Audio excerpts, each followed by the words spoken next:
إن الحمد لله نحمده ونستعينه ونستغفره ونعوذ بالله من شرور أنفسنا ومن سيئات أعمالنا من يهده الله فلا مضل له ومن يضلل فلا هادي له وأشهد أن لا إله إلا الله وحده لا شريك له وأشهد أن محمدا عبده ورسوله يا أيها الذين آمنوا اتقوا الله حق تقاته ولا تموتن إلا وأنتم مسلمون يا أيها الناس اتقوا ربكم الذي خلقكم من نفس واحدة وخلق منها زوجها وبث منهما رجالا كثيرا ونساء واتقوا الله الذي تساءلون به والأرحام إن الله كان عليكم رقيبا يا أيها الذين آمنوا اتقوا الله وقولوا قولا سديدا يصلح لكم أعمالكم ويغفر لكم ذنوبكم ومن يطع الله ورسوله فقد فاز فوزا عظيما أما بعد إن خير الكلام كلام الله وخير الهدي هدي محمد صلى الله عليه وسلم وإن شر الأمور محدثاتها وكل محدثة بدعة وكل بدعة ضلالة وكل ضلالة في النار أما بعد. On commence donc aujourd'hui le cours 129 dans l'explication de Tafsir Surat al-Baqarah du Cheikh Salih al-Fawzan hafidhahullah ta'ala. Et on est toujours dans l'explication du verset 217. On est toujours dans l'explication du verset 217 et on est en train d'expliquer la dernière partie de ce verset-là lorsque Allah subhanahu wa ta'ala il dit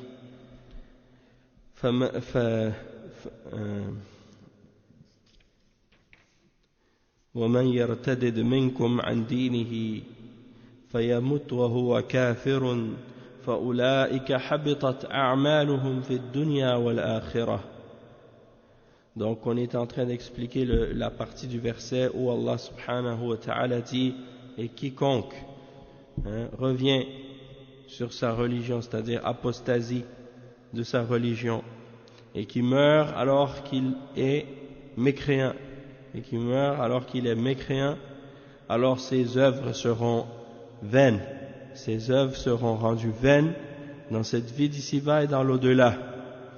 Le Cheikh Al-Fawzan il dit habitat يعني بطلت أعمالهم ولو كانوا أفنوا أعمارهم في الأعمال الصالحة إذا ارتدوا عن الإسلام بطلت وإذا ماتوا على الردة فلا نجاة لهم لقوله جل وعلا ومن يرتدد منكم عن دينه دل على أن الإنسان على خطر من الردة يجب عليه أن يحذر ويخاف ويعرف نواقض الإسلام من أجل أن لا يقع في شيء منها. Donc le cheikh il dit que Allah subhanahu wa ta'ala quand il dit habitat a'maluhum, habitat qui signifie batalat, c'est-à-dire leurs œuvres sont devenues vaines, elles n'ont plus de valeur, elles sont devenues vaines, elles n'ont plus aucune valeur, elles sont complètement annulées, elles sont complètement devenues vaines. Même s'ils avaient passé toute leur existence à faire des bonnes œuvres et des œuvres de piété, mais lorsqu'ils ont apostasié et qu'ils ont rejeté la foi en l'islam après avoir cru, eh bien, tout ce qu'ils avaient fait comme bonne action ou comme bonne œuvre est devenu vain. Et s'ils meurent sur l'apostasie, sur la mécréance, après avoir quitté la foi, alors ils n'auront jamais de salut. Ils ne seront jamais sauvés, ils n'entreront jamais au paradis, puisque Allah subhanahu wa ta'ala dit et quiconque apostasie d'entre vous de sa religion, et c'est la preuve que l'homme est dans le danger vis-à-vis ou par rapport à l'apostasie. Et donc il est obligatoire pour lui de faire attention et d'être sur ses gardes et de craindre et de connaître les choses qui annulent l'islam d'une personne, ce qu'on appelle en arabe nawaqidul islam, les annulatifs de l'islam, dans le but de ne pas tomber dans quoi que ce soit de ces annulatifs. Donc en même temps aussi il faut comprendre, souvent les gens ils pensent que quand on apprend les annulatifs de l'islam, c'est pour apprendre à déclarer mécréants les autres. Et en réalité, la priorité et le but principal d'étudier les annulatifs de l'islam, ce n'est pas pour être capable de déclarer les autres mécréants, mais c'est plutôt pour être capable de se préserver soi-même, pour ne pas tomber dans qu'est-ce qui va annuler notre islam ou nous faire sortir de la foi. Donc ça c'est le plus important. Et donc c'est très important d'étudier les annulatifs de l'islam. Ensuite, le cheikh il explique la suite du verset وَمَنْ يَرْتَدِدْ مِنْكُمْ عَنْ دِينِهِ إِذَا ارْتَدَّ عَنْ دِينِهِ خَرَجَ مِنَ الْإِسْلَامِ لكن إذا تاب ورجع إلى الله تاب الله عليه وإن مات واستمر على الردة ومات فإن أعماله تكون هباء منثورا فيمت وهو كافر فأولئك حبطت أعمالهم في الدنيا والآخرة وأولئك أصحاب النار أي ملازمين للنار كملازمة الصاحب لصاحبه وأولئك أصحاب النار هم فيها خالدون. Donc le cheikh il dit quiconque apostasie donc d'entre vous parmi vous quiconque apostasie de sa religion, et lorsqu'il a apostasié de sa religion, cela signifie qu'il est sorti de l'islam. Mais si jamais après être sorti de l'islam il se repent et revient à Allah, Allah subhanahu wa ta'ala acceptera sa repentance. Allah subhanahu wa ta'ala acceptera sa repentance. Toutefois si il meurt et il reste et il persiste sur l'apostasie, et qu'il meurt dans cet état d'apostasie, alors dans ce cas-là toutes ses œuvres seront vaines, sans aucune valeur, et elles seront comme de la poussière éparpillée par le vent. Et Allah subhanahu wa ta'ala il dit donc, et ceux-là seront les compagnons de l'enfer. Leurs œuvres seront rendues vaines dans cette vie d'ici-bas et dans l'au-delà, et ceux-là sont les compagnons de l'enfer, c'est-à-dire qu'ils y resteront éternellement. Comme le compagnon demeure avec son compagnon, eh bien eux ils vont demeurer dans l'enfer pour devenir les compagnons de l'enfer. Ashabun nar wa ulaika ashabun nar hum fiha khalidun. Ils y demeureront éternellement. Et le cheikh il dit لا مطمع لكم في الخروج منها ولا النجاة منها مع الكفار الأصليين إن الذين كفروا بعد إيمانهم ثم ازدادوا كفرا لن تقبل توبتهم وأولئك هم الضالون إن الذين كفروا وماتوا وهم كفار فلن يقبل من أحدهم ملء الأرض ذهبا ولو افتدى به أولئك لهم عذاب أليم وما لهم من ناصرين فليحذر المسلم من الردة ونواقض الإسلام. Et donc la personne qui est mort en ayant apostasié de sa foi, en ayant quitté l'islam, et qui sort de la foi et qui sort de l'islam, il n'aura aucun salut, il n'aura aucune chance d'être sauvé de l'enfer. Il va rester pour l'éternité dans l'enfer avec les kuffars qui sont nés dans le kufr ou qui ont vécu dans le kufr toute leur vie et qui n'ont jamais connu la foi avant. Donc il va être avec eux dans l'enfer. Et Allah subhanahu wa ta'ala, il mentionne dans le verset 90 et 91 dans Surat Al-Imran, il mentionne ce point-là, et le cheikh il a cité ces deux versets-là, dans lesquels il dit ce qui signifie en vérité ceux qui ne croient plus après avoir eu la foi et laissent augmenter encore leur mécréance, leur repentir ne sera jamais accepté. Ceux-là sont vraiment les égarés. Ceux qui ne croient pas et qui meurent mécréants, il ne sera jamais accepté d'aucun d'entre eux de se racheter, même si pour cela ils donnaient le contenu de la terre en or.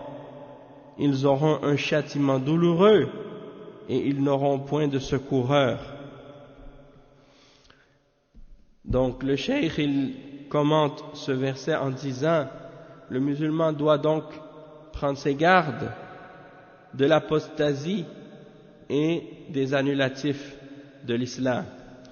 وإذا قدر أنه وقع في شيء من الردة فعليه بالتوبة إلى الله والمبادرة والله يتوب على من تاب. المرتد إذا ارتد عن دينه وثبت عليه الردة بالقرائن أو بشهادة الشهود عليه فإنه يستتاب، فإن تاب قبلت توبته، وإن لم يتب فإنه يقتل. قال صلى الله عليه وسلم: من بدل دينه فاقتلوه.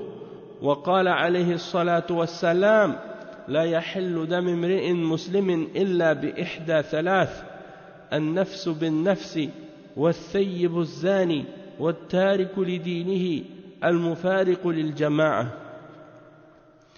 التارك لدينه يقتل إذا لم يتب إلى الله عز وجل، يقتل ويصادر ماله، يكون فيئا لبيت مال المسلمين، ولا يرثه أقاربه لأنه ليس مسلما، لا يرثه أقاربه لا الكفار ولا المسلمين، وإنما يصادر ويكون لبيت المال لأنه مال ليس له مالك، والمال الذي ليس له مالك يكون لبيت مال المسلمين، ومال المرتد ليس له مالك فيكون لبيت مال المسلمين. Donc le cheikh explique que si une personne a apostasié de l'islam, ou qu'il est tombé dans quoi que ce soit de ce qui est relié à l'apostasie et au rejet de la foi, alors il a l'obligation de se repentir à Allah et de se précipiter et de se dépêcher à la repentance. Et Allah subhanahu wa ta'ala accepte la repentance de celui qui se repent. Donc l'apostat, la personne qui a apostasié, en arabe on l'appelle al-murtad, lorsqu'il a apostasié de sa religion et qu'on a établi cela et que cela a été prouvé, on a prouvé son apostasie soit par des indices et des preuves, soit par des témoignages de témoins fiables et honnêtes, alors on conclura que la personne en question est devenue apostat et on l'appellera à se repentir et à revenir à la foi. S'il accepte de revenir à la foi et qu'il se repent à Allah, sa repentance sera acceptée. Toutefois, s'il refuse de se repentir et de revenir à la foi, alors dans ce cas-là, il sera exécuté selon la charia de l'islam. Et ça c'est prouvé par un hadith du prophète sallallahu alayhi wa sallam, dans lequel il a dit sallallahu alayhi wa sallam: celui qui change de religion, celui qui change sa religion, vous devez l'exécuter, exécutez-le. Et ça bien entendu c'est dans un pays musulman, et ça c'est les autorités qui établissent ce genre de verdict et ce genre de jugement après que la personne ait été jugée selon les règles islamiques dans un tribunal musulman. Et c'est rapporté ce hadith par l'imam al-Bukhari selon Abdullah ibn Abbas, et il est un hadith authentique. De même que le prophète sallallahu alayhi wa sallam, il mentionne également dans un autre hadith qui est rapporté par l'imam Ahmad et An-Nasa'i selon Abdullah ibn Mas'ud, et c'est aussi un hadith qui est authentique, dans lequel le prophète sallallahu alayhi wa sallam a dit: le sang d'un homme musulman n'est pas permis, hein? C'est-à-dire il est illicite, il n'est pas licite, il n'est pas permis de faire couler le sang d'un musulman, excepté pour une des trois raisons suivantes. Et il mentionne les trois raisons. Il dit: le premier, c'est la personne qui a tué, alors il est tué, an-nafsu bin-nafs, c'est-à-dire une vie pour une vie. Wa-thayyibu zani, la personne qui a commis l'adultère, hein? La personne qui a commis l'adultère, elle sera lapidée, que ce soit un homme ou une femme.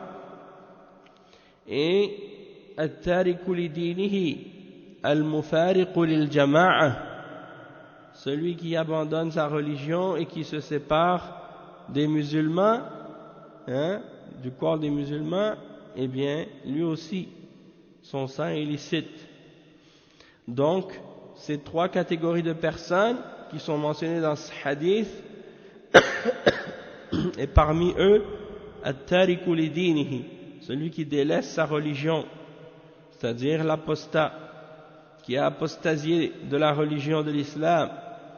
S'il ne s'est pas repenti après avoir quitté la foi et s'il ne revient pas à l'islam, il sera exécuté et ses biens iront au trésor des musulmans.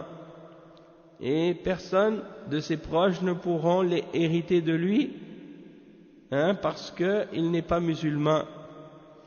Et donc ses proches n'hériteront pas de lui, qu'il soit musulman ou non, ils ne pourront pas hériter de lui, mais ses biens iront au trésor des musulmans,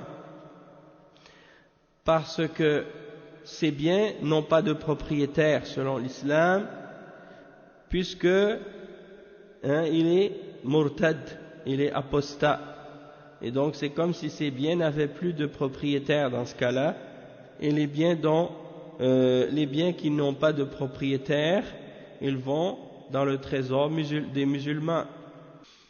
Ensuite, le Cheikh Salih al-Fawzan, hafizahullah ta'ala, il dit: وإذا ارتد فإنه يفرق بينه وبين زوجته، فإن تاب إلى الله وهي في العدة رجعت إليه، وإن تاب بعد أن انقضت العدة فله أن يعقد عليها عقدا جديدا. وكذلك المرتد لا يدفن ولا يغسل ولا يكفن ولا يصلى عليه ولا يدفن في مقابر المسلمين، بل يدفن مع الكفار، وهذا ما يعامل به المرتد في الدنيا. Donc le cheikh il dit: la personne qui a apostasié, on doit séparer entre lui et son épouse, hein? Et s'il se repent avant que la période de viduité soit complétée, alors dans ce cas-là il peut retourner à son épouse après s'être repenti. Toutefois, s'il se repent après que la période de viduité, al-idda, soit terminée, alors il doit, dans ce cas-là, il doit recommencer son mariage à nouveau, faire un nouveau contrat de mariage. En ce qui concerne l'enterrement du murtad, eh bien le murtad n'est pas enterré parmi les musulmans et il n'est pas lavé non plus, et on ne va pas non plus l'embaumer, hein, ou bien le mettre dans un linceul ou des choses comme ça et le laver ou prier sur lui, puisque c'est un apostat. Et il n'est pas non plus enterré dans le cimetière des musulmans, il sera enterré avec les kuffars. Et ça, c'est ce qui concerne l'attitude comment on doit agir envers l'apostat dans la vie d'ici-bas, et les règles qui sont reliées à l'apostat dans cette vie, dans ce monde, dans ce bas monde. Tandis que le cheikh il dit wa amma fil akhirah fallahu bayyana ma ya'ulu lahu wa masirahu ومن يرتدد منكم عن دينه فيمت وهو كافر فأولئك حبطت أعمالهم في الدنيا والآخرة وأولئك أصحاب النار هم فيها خالدون. ودلت الآية على أنه لو تاب قبل الموت أنه يعود إليه أعماله التي عملها قبل الردة والأعمال الصالحة التي عملها قبل الردة رجع إليه ثوابها، لأن الله قال فيمت وهو كافر فأولئك حبطت أعمالهم، فرتب حبوط الأعمال على شيئين: الشيء الأول الردة، والشيء الثاني الموت عليها، فإذا ارتد وتاب إلى الله قبل الموت رجعت له أعماله الصالحة ويثاب عليها وذلك من فضل الله سبحانه وتعالى. Donc le cheikh il dit en ce qui concerne le traitement de l'apostat dans l'au-delà et ce qui l'attend comme sort et comme destination, Allah subhanahu wa ta'ala dit à son sujet: et quiconque apostasie d'entre vous de sa religion et qui meurt en étant mécréant, alors ceux-là, leurs œuvres seront vaines dans cette vie d'ici-bas et dans l'au-delà, et ceux-là sont les compagnons de l'enfer où ils demeureront éternellement. Et ça, c'est la preuve que si l'apostat se repent à Allah avant la mort, que ses œuvres lui reviennent. S'il s'est repenti avant sa mort, ses œuvres alors reviennent à l'apostat, elles reviennent à lui. C'est-à-dire les œuvres qu'il avait faites, les bonnes œuvres qu'il avait faites avant d'apostasier et avant de renier la foi, lorsqu'il se repent, elles reviennent. Les récompenses de ses bonnes œuvres lui reviennent. Et c'est pour cette raison que Allah subhanahu wa ta'ala il dit dans le verset: et qui meurt en étant mécréant, alors ceux-là, ses œuvres seront vaines. Et donc Allah subhanahu wa ta'ala il a mis comme conséquence ou bien comme cause pour que les œuvres d'une personne soient annulées, deux conditions ou deux choses. Deux choses. La première, c'est que la personne est apostasiée, et la deuxième, c'est que la personne soit morte dans cet état-là, c'est-à-dire dans cet état d'apostasie. Et donc, si la personne elle a apostasié et qu'elle s'est repentie à Allah avant la mort, alors dans ce cas-là, ses bonnes œuvres lui reviennent et il sera récompensé pour ses bonnes œuvres. Et ça fait partie de la grâce d'Allah subhanahu wa ta'ala.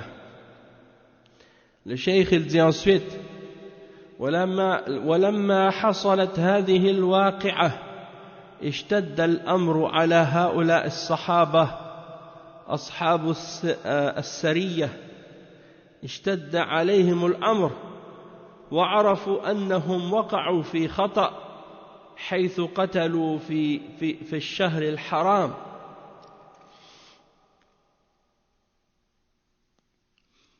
والناس صاروا يتكلمون فيهم، اشتد عليهم الأمر وهكذا المؤمن إذا وقعت منه خطيئة فإنه يتضايق منها فهذا المؤمن أما المنافق فلا يهمه وهؤلاء الصحابة لما وقع منهم هذا الخطأ تضايقوا حتى فرج الله عنهم في قوله إن الذين كفروا والذين هاجروا وجاهدوا في سبيل الله أولئك يرجون رحمة الله والله غفور رحيم ففرج الله عنهم بهذه الآية الكريمة وهي لهم ولغيرهم ممن وقع في الخطيئة ثم ندم وتاب منها فإن الله جل وعلا يتوب عليه. Et donc le cheikh explique que quand les sahaba, ceux qui parmi les compagnons du prophète sallallahu alayhi wa sallam étaient partis dans cette expédition militaire, ce petit régiment que le prophète sallallahu alayhi wa sallam avait envoyé et qui avait à leur tête Abdullah ibn Jahsh, quand ils ont commis l'erreur dans laquelle ils sont tombés, l'erreur qu'ils ont fait d'avoir tué quelqu'un parmi les mouchriquines durant les mois sacrés, ils ont su qu'ils avaient commis une erreur à ce moment-là et les choses ont commencé à devenir très dures pour eux du fait d'avoir commis cet acte d'avoir tué quelqu'un pendant les mois sacrés. Et les gens ont commencé à parler contre eux et les choses sont devenues dures. Et c'est ainsi que le croyant, lorsqu'il commet une faute, il est, bien entendu, il est mal à l'aise vis-à-vis de cette faute. Et il se sent mal en lui-même. Il se sent gêné lui-même de cette mauvaise action ou de cette erreur. Et donc ça c'est l'état du croyant, tandis que l'hypocrite, il n'a aucun intérêt. L'hypocrite, ça ne lui dérange pas. Mais ici il s'agissait des compagnons. Et lorsque ils sont tombés dans cette erreur, eh bien ils ont senti une gêne en eux-mêmes, jusqu'à ce que Allah subhanahu wa ta'ala leur donne de sa délivrance.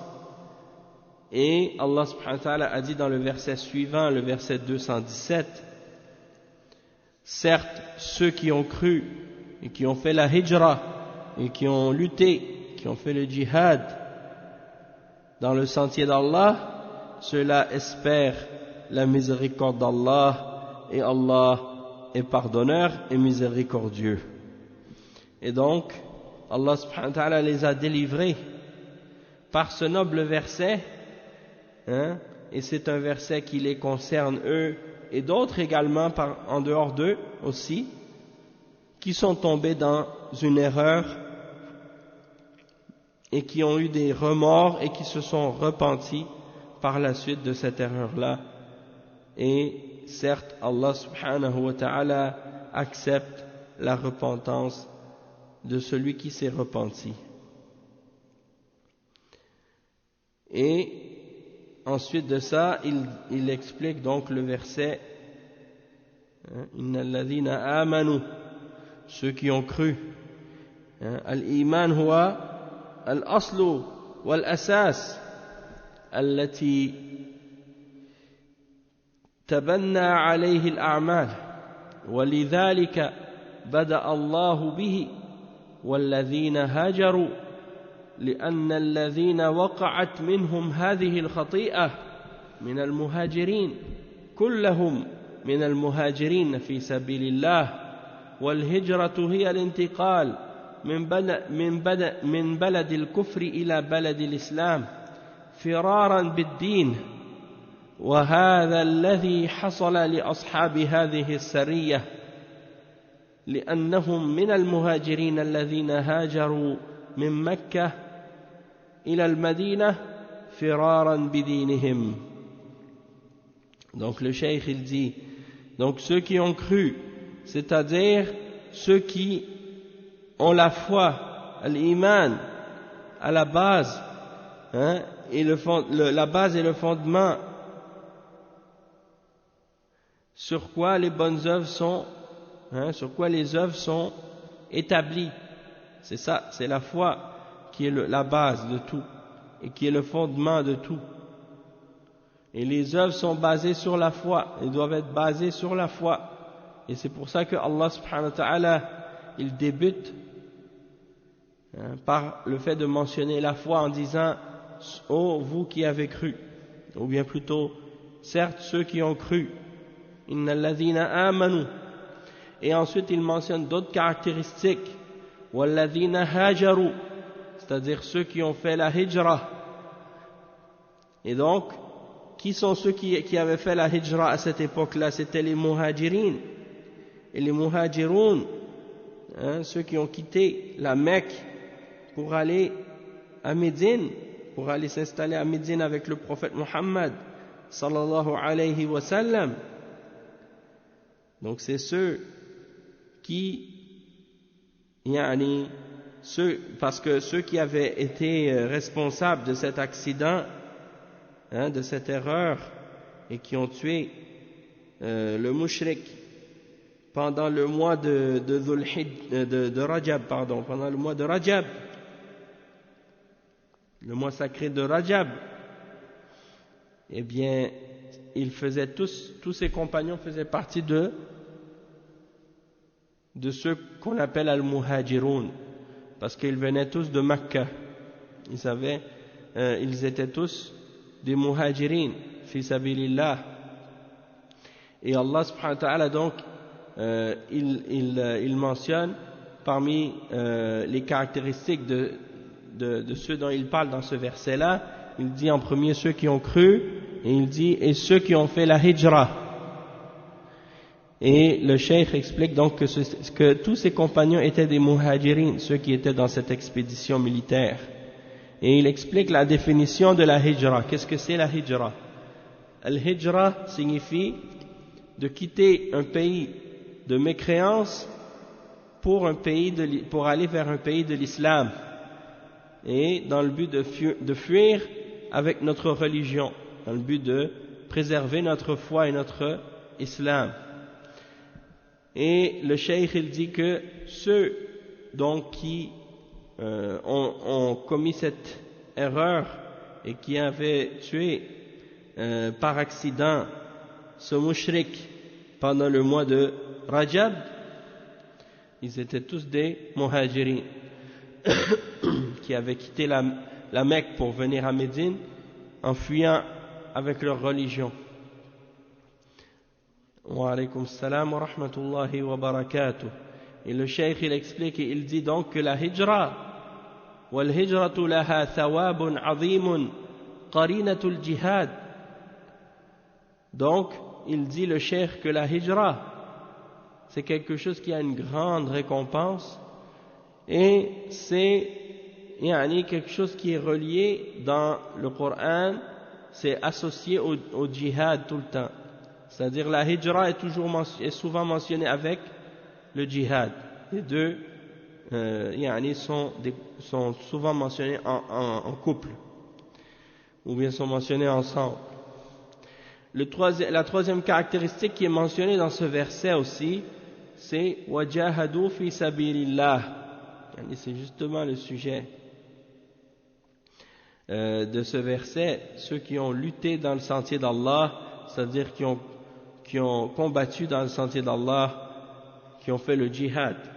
Et le cheikh il dit wajahadu al-kuffar fi sabilillah wa qaddamu anfusahum lil jihad wa saru ala al-qatl wal jirah wal hijratu faraqu fiha al-amwal wal awlad وذهبوا إلى المدينة ليس معهم شيء بل فرارا بدينهم ليس معهم شيء إلا دينهم فقط. Donc le cheikh il dit que la hijra elle a une grande récompense. Celui qui accomplit la hijra, qui quitte un pays de mécréance pour aller vivre dans les pays de l'islam, il a une grande récompense, Et le cheikh il dit que c'est la troisième caractéristique qui est mentionnée dans le verset, ceux qui ont lutté dans le sentier d'Allah, et donc ceux qui luttent contre les kuffars dans le sentier d'Allah, et qui ont même sacrifié leur propre personne dans le fait de lutter, et qui ont été patients et qui ont enduré la mort, et qui ont enduré également les blessures, et qui ont également dû souffrir du fait d'accomplir la hijra et de se séparer de leurs propres biens et de leurs enfants, et qui sont partis vers Médine avec rien. Ils sont partis pour s'enfuir avec leur religion seulement. Ils n'ont rien d'autre avec eux, excepté leur religion seulement. تركوا أموالهم وأولادهم وبيوتهم في مكة تركوها لله عز وجل. هذا هو الإيمان، هذه الهجرة، الجهاد في سبيل الله. أيضا عرضوا أنفسهم للقتل والجراح، وذلك إيمانا بالله عز وجل وطلبا لثوابه. فهذه فضيلة عظيمة الجهاد في سبيل الله. Le cheikh il dit donc que ils ont abandonné leurs biens et leurs enfants et leurs maisons à Mecca, et ils ont délaissé tout cela pour Allah. Et ça c'est ça la définition donc de la foi, et c'est ça la réalité de la foi. Et c'est ça la hijra, et c'est ça la hijra, quitter sa terre pour une terre de l'islam dans le but de préserver sa religion. Et le djihad également, le djihad fi sabilillah, c'est également d'être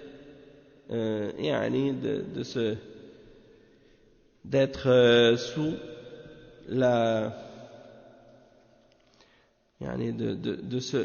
comment je pourrais dire, c'est de se sacrifier soi-même, ou bien plutôt de se mettre dans une situation dans laquelle on risque d'être tué ou d'être blessé également. On est dans une situation où il y a une forte possibilité qu'on soit tué dans la guerre, ou qu'on soit blessé également, parce que c'est comme ça quand on part au combat et dans la guerre en général, dans le djihad, il y a toujours ces risques-là, et tout ça c'est dans le but de plaire à Allah subhanahu wa ta'ala et d'obtenir de sa récompense. Et bien entendu, celui qui fait ça avec foi en Allah et en cherchant d'Allah la récompense, eh bien il n'y a pas de doute qu'il y a en cela un grand mérite, et c'est le mérite de lutter dans le sentier d'Allah. ثم قال أولئك يرجون رحمة الله. فدل على أن الإنسان لا يغتر بأعماله وإن كانت جليلة، لا يعجب بها، وإنما يرجو رحمة الله، ولا يقطع لنفسه بأنه صار ناجيا وصار من أهل الجنة، ويقول أنا فعلت وأنا فعلت وأنا فعلت.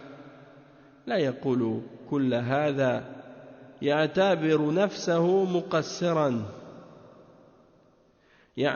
نفسه مقصرا ولا يدري هل تقبل منه أعماله أو لا. قال الله جل وعلا: والذين يؤتون ما أتوا وقلوبهم وجلة أنهم إلى ربهم راجعون. Donc le cheikh il dit, que ceux-là espèrent en la miséricorde d'Allah, c'est-à-dire ceux qui ont cru et ceux qui ont fait la hijra et qui ont lutté dans le sentier d'Allah, ceux-là espèrent en la miséricorde d'Allah.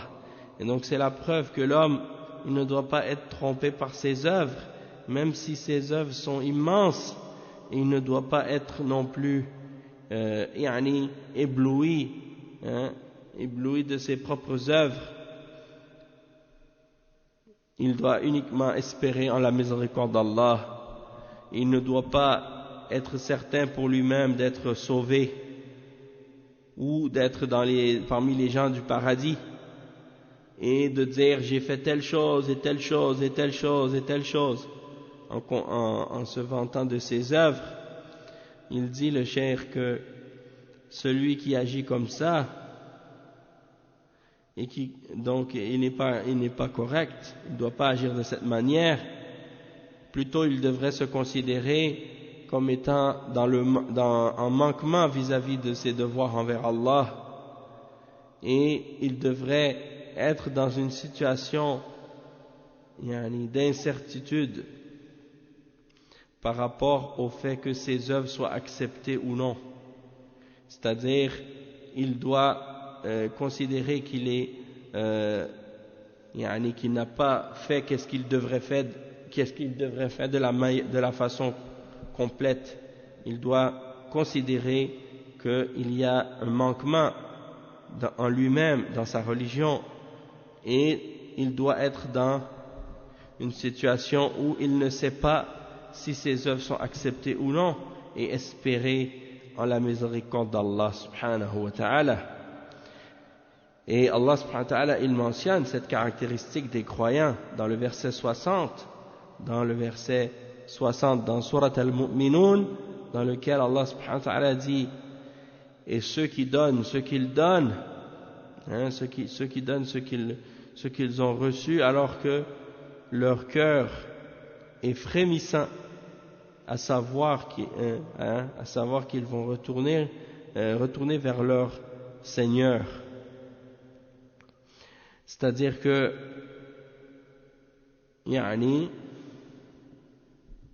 ceux qui donnent ce qu'ils ont donné alors que leur cœur frémisse.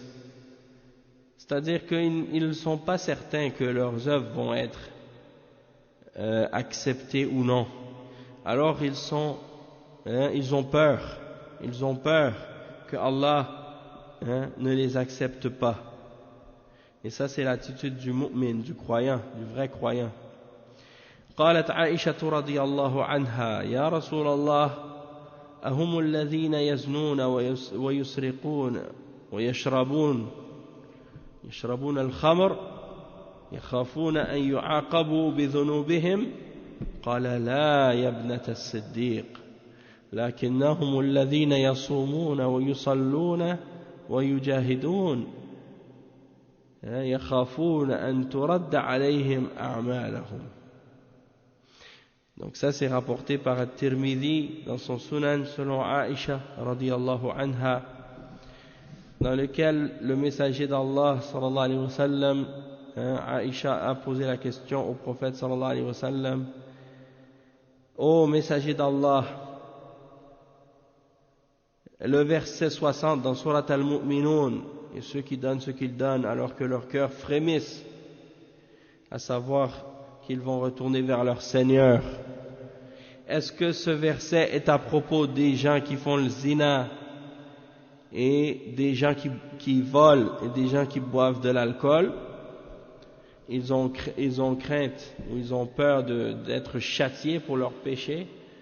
Et le prophète sallallahu alayhi wa sallam a répondu en disant: non aux filles de As-Siddiq, non aux filles de As-Siddiq, c'est-à-dire Aïcha, mais ce sont plutôt ceux qui prient, ce sont plutôt ceux qui jeûnent, ceux qui prient et ceux qui font le djihad et qui craignent que leurs œuvres seront refusées, et qui craignent que leurs œuvres seront refusées.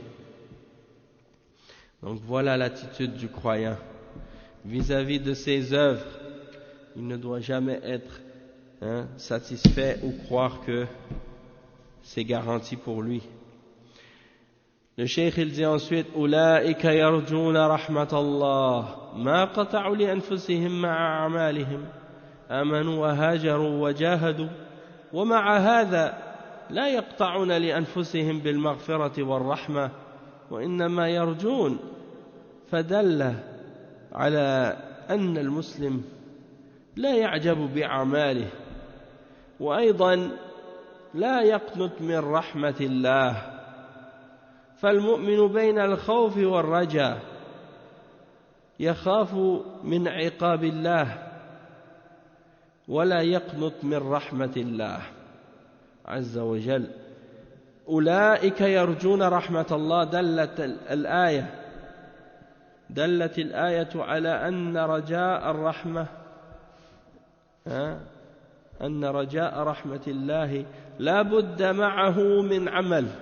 أما الذي يرجو رحمة الله ولا يعمل لهذه في الحقيقة يمني نفسه الأماني كما قال صلى الله عليه وسلم الكيس من دان نفسه وعمل لما بعد الموت والعاجز من أتبع نفسه هواها وتمنى على الله. Le cheikh il explique que par la suite Allah subhanahu wa ta'ala dit ceux-là espèrent en la miséricorde d'Allah, donc ils ne sont pas certains de leurs propres œuvres, malgré qu'ils ont cru, qu'ils ont fait la hijra et qu'ils ont fait le jihad fi sabilillah, ils ne sont pas certains pour eux-mêmes de pouvoir obtenir le pardon et la miséricorde. Mais ils ne sont pas certains de pouvoir obtenir pour eux-mêmes le pardon et la miséricorde, mais ils espèrent.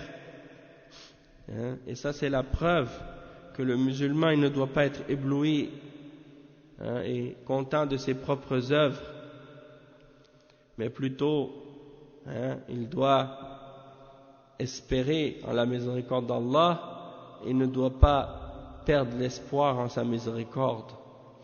Le croyant est donc entre la crainte et l'espoir. Il craint le châtiment d'Allah et il espère en sa miséricorde. Il ne perd pas l'espoir en la miséricorde d'Allah. Donc ceux-là sont ceux qui espèrent la miséricorde d'Allah. Et donc ça c'est la preuve, ce verset يا أيها إن الذين آمنوا والذين هاجروا وجاهدوا في سبيل الله أولئك يرجون رحمة الله. Ce verset c'est la preuve que pour mériter la miséricorde d'Allah, il faut absolument faire des œuvres, des bonnes œuvres. Celui qui dit non, moi je vais seulement dépendre de la miséricorde d'Allah sans faire aucune bonne action et sans faire des œuvres, en réalité cette personne elle a de faux espoirs, elle nourrit de faux espoirs en elle-même.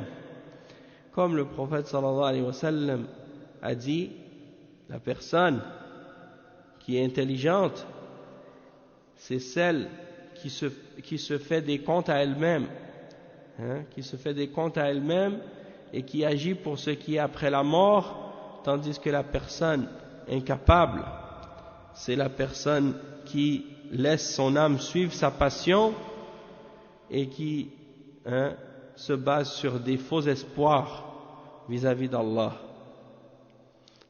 Il a des espoirs envers Allah, il dit qu'il a l'espoir en Allah, mais il ne fait aucune action pour le satisfaire. Et ça c'est rapporté par At-Tirmidhi et Ibn Majah selon Shaddad ibn Aus. Le cheikh il dit ensuite فالذي يترك الطاعات ويرتكب المعاصي ووقع هذا ومع هذا يقول أنا أرجو رحمة الله. الرحمة لها أسباب وأنت ما فعلت الأسباب. إذا كنت ترجو رحمة الله فافعل الأسباب لرحمة الله سبحانه وتعالى. أنت معرض نفسك لسخط الله، إلا أن تتوب إلى الله عز وجل، تعمل الأعمال الصالحة، حينئذ ترجو رحمة الله.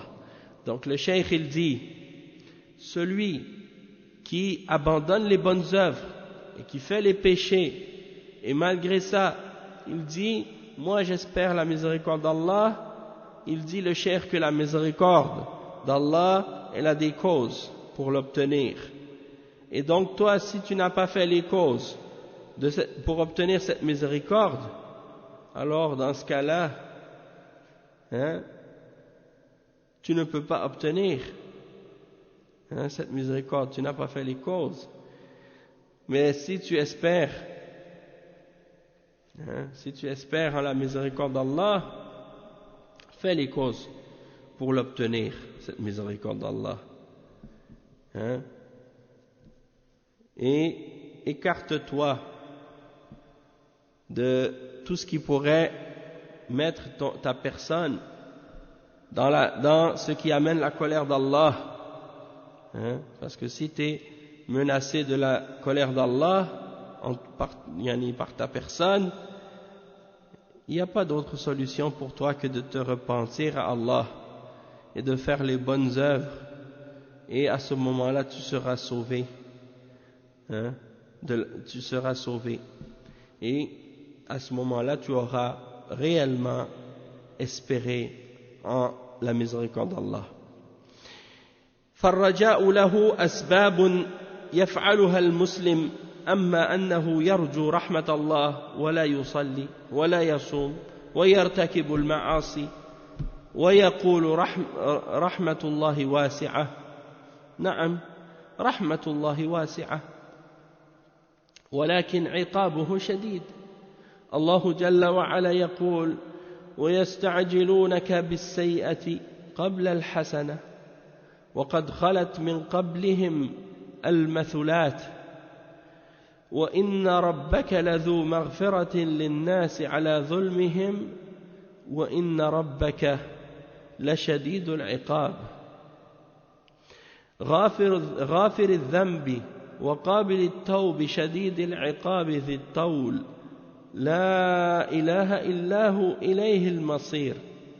فلا تنس أنه شديد العقاب إذا أملت رحمة الله، فلا تنس عقاب الله عز وجل، فلا تنس أنه شديد العقاب إذا أملت رحمة الله، فلا تنس عقاب الله. فلا بد أن تعمل الطاعات وترجو رحمة الله، تجنب المعاصي وتخاف من عقاب الله. هذا موقف المسلم من دينه ودنياه، أنه دائما وأبدا على الاستقامة وعلى الطاعة، وإذا حصل منه خطأ أو زلة فلا يقنط من رحمة الله، وعليه أن يتوب إلى الله جل وعلا. قال تعالى قل يا عبادي الذين أسرفوا على أنفسهم لا تقنطوا من رحمة الله إن الله يغفر الذنوب جميعا إنه هو الغفور الرحيم وأنيبوا إلى ربكم وأسلموا له. أنيبوا يعني ارجعوا إلى الله وتوبوا إليه. والمسلم يكون بين الخوف والرجاء، خوف لا يقنطه من رحمة الله، ورجاء لا يحمله على الأمن من مكر الله عز وجل. أفأمنوا مكر الله فلا يأمن مكر الله إلا القوم الخاسرون. وقال تعالى قال ومن يقنط من رحمة ربه إلا الضالون إنه لا ييأس من روح الله إلا القوم الكافرون.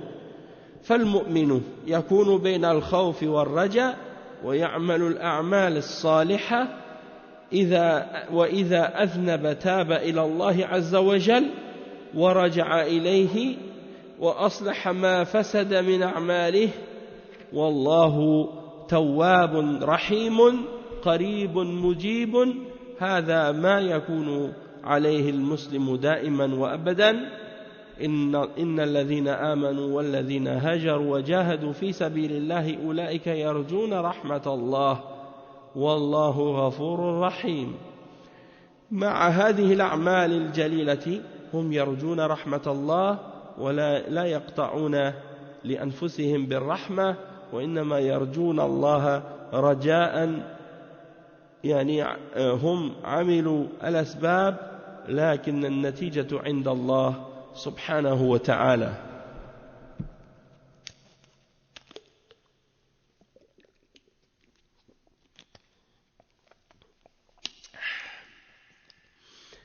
Donc on va lire cette dernière partie de ce tafsir et puis on va terminer avec ça pour ce soir.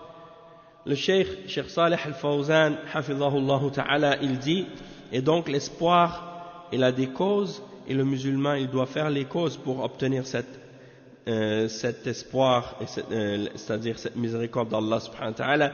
Il ne peut pas juste se baser sur son espoir, il faut qu'il fasse les causes nécessaires pour l'obtenir. Si quelqu'un par exemple il ne fait pas la salat, il ne jeûne pas, il fait des péchés, puis après il dit la miséricorde d'Allah elle est vaste, elle est grande, oui elle est grande, mais en même temps son châtiment il est dur aussi. Et Allah Azza wa Jal il mentionne le verset 6 dans Surat Ar-Ra'd, et on va lire la traduction de ce verset là ensemble. Allah subhanahu wa ta'ala il dit dans ce verset: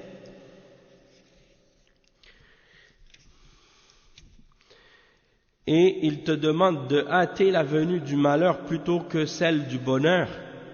Certes, il s'est produit avant eux des châtiments exemplaires.